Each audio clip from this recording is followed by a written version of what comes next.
To know Rinpoche in 1999, and I was invited by my husband's cousin Ruby. We just thought that there will be an opening house. So Henry talked to me. He said, "Hey, come, let's go to Ruby's place." Then when we went, we met a very tall guy, and we look at it and say, "Oh, this is a holy person." He said, "We have to call him Rinpoche." So after that, there were a lot of people, and he was giving a talk, actually teachings.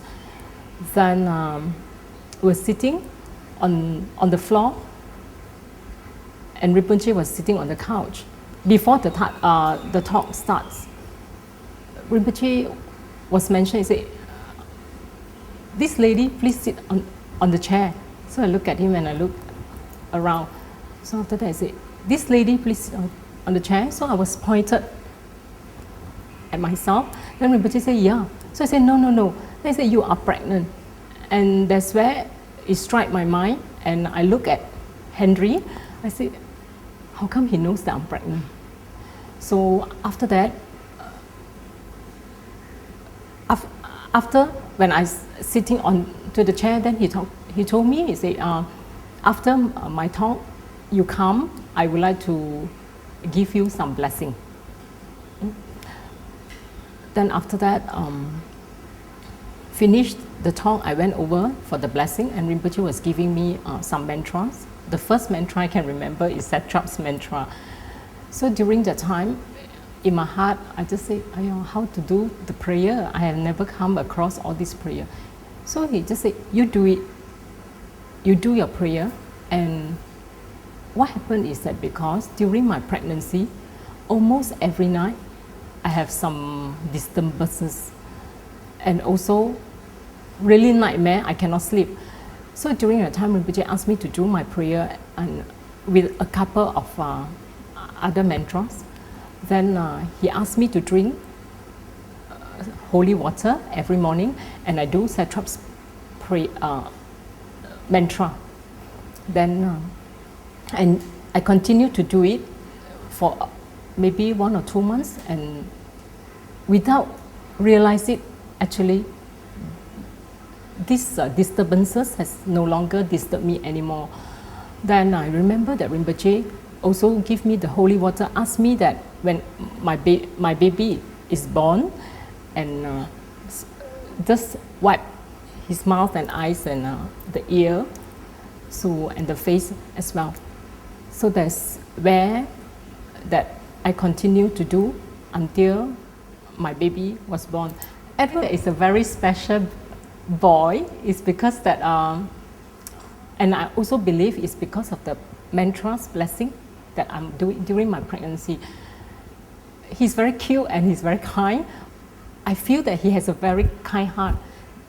Until now, when he sees people, especially beggars, he will just bring all his money and giving to them. Nothing left, he just give away. And sometimes that he would say, "Hey, Mom, very pity people like that."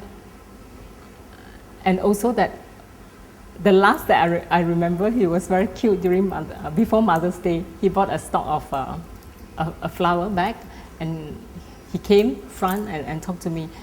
He said, "Mom, thank you so much for taking care of me, and thank you for loving me. And this is a stock of flower that I'm giving to you, and I love you." I said that for so long that I think that I've been very naughty and I make you angry. He said, "I'm so sorry, and I love you, Mommy." And I was really, really touched, because the words that he used, and it's so natural and from his heart. And I always that believe he's very, very happy. Everywhere he goes that he will show his smile, and no doubt he's very naughty, but deep inside him, I feel that he's very, very different. Both myself and Henry and my daughter we were really proud of him. It's because that during the Songkapa play, everybody was telling us that, oh, your son is so good and your son is fantastic. And he was really cute. He can really play very, very well. Because of the blessing of Rinpoche and the blessing of Dharma, that today I have Edward. And he's so happy, and he brings happiness to us.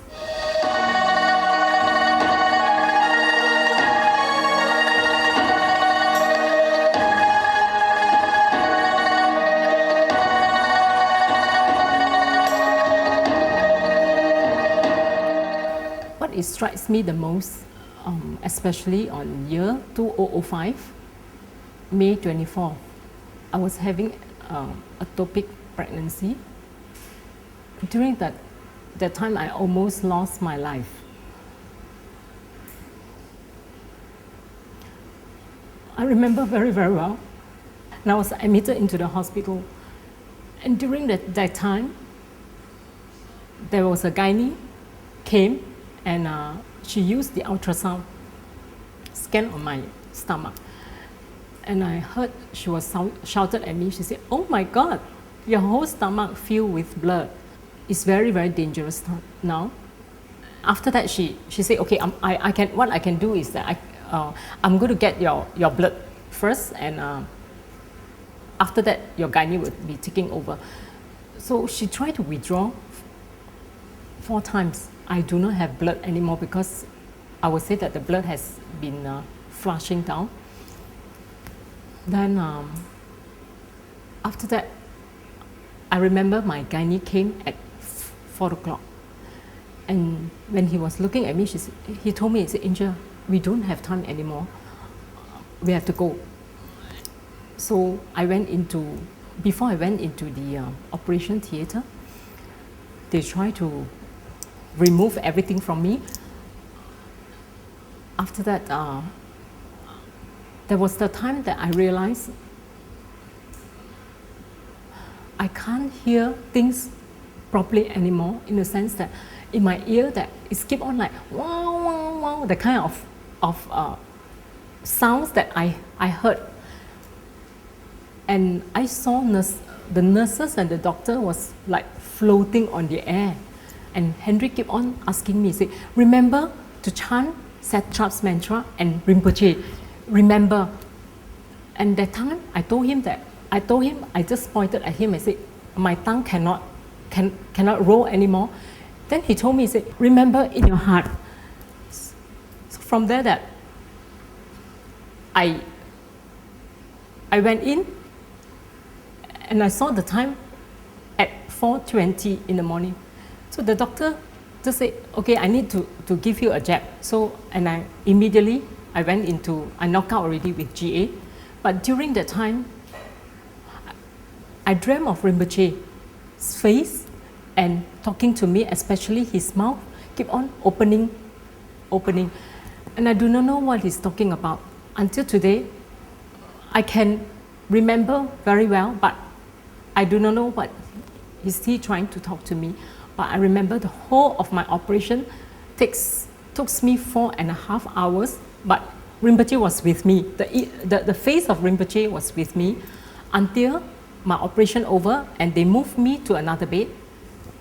And during the time, I just dreamt of Rinpoche. I was sleeping on Rinpoche's lap. And from there that I only realized that I went through my operation. So, and that's where, after 2 weeks, Henry went into the hospital because of dengue. And later on, after recovering, Henry asked me and said that, "I think it's time for me to do Dharma work." So I said, "Okay, let us do Dharma work," you see. And I didn't know that actually Dharma work is like, oh, it's really like I would say that compared to working life, it's totally different. I begin to have a negative thoughts. I say, why that my husband never support me in my work anymore, and he's really work in like a Dharma, really Dharma work in a sense I don't understand, but I just begin to feel a bit upset in a sense that I have to support the whole family, that kind of support, everything, A to Z. And it's true, I just say, I blame myself that why I support him in this way. And immediately it came to my mind again, say, no, Rinpoche has been helping me so much. Why I'm so selfish again? I should support him all the way, because that my life, without Rinpoche, I think that I won't be here today. And I have to keep on telling myself that no, no, no. After that, I remember that when going through the Dharma works, and I saw Kechara started. And when I see Kechara started, I just feel so happy. It's because that Rinpoche's wish was happened, and we begin to talk to people, sometimes at night, to help people. And I feel that the kind of feelings is totally different. I feel much happier. The feelings, the peace that I have is totally different. And that's where that me and Henry, we talk to people sometimes until in the morning. I don't feel tired. I just feel that, I want to do some more. It's because that I think that basically that's how Rinpoche wants to help, you see. And when I see people changes and becomes happier, and I feel happy. After working with Rinpoche, and I feel that Rinpoche has been continued to give us teachings and sort of consultation. If without Rinpoche, I will say that my marriage and Henry will not last until today, because Rinpoche has been so kind. He even sometimes talk to us individually and keep on telling us that life have to move on and you have to accept it. Things will change. You must change in order the other person change. So I keep on telling myself how to change myself, because of course I have a lot of bad habits. But when I see Henry change, I begin to tell myself that I think I have to change. I have to listen to him more, because I'm always proud of myself. Because sometimes the mind will play me back again that, I'm support him in so many ways, so he has to listen to me instead of I have to listen to him. But when I see him change, becomes much calmer, and especially Henry has a very hot temper, same am I. But now he's much better and patient.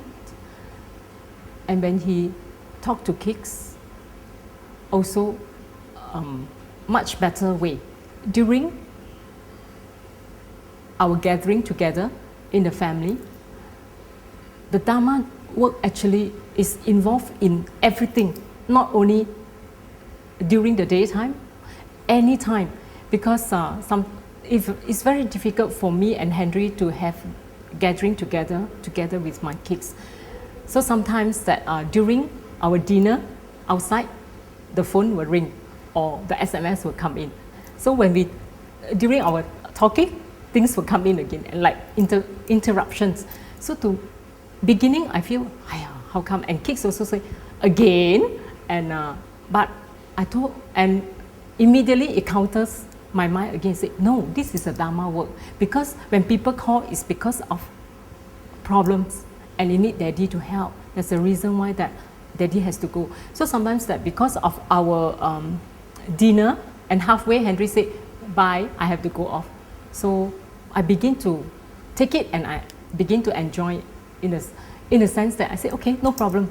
You go with happily. Those days I will make noise. But now it's so much different. And I believe that Dharma can really change a person is because that from Henry's background until today, he has really changed a lot. I would say that he's more loving now, more alert, more aware of it. Because for a man, sometimes they don't see little things. But now he's more mindful.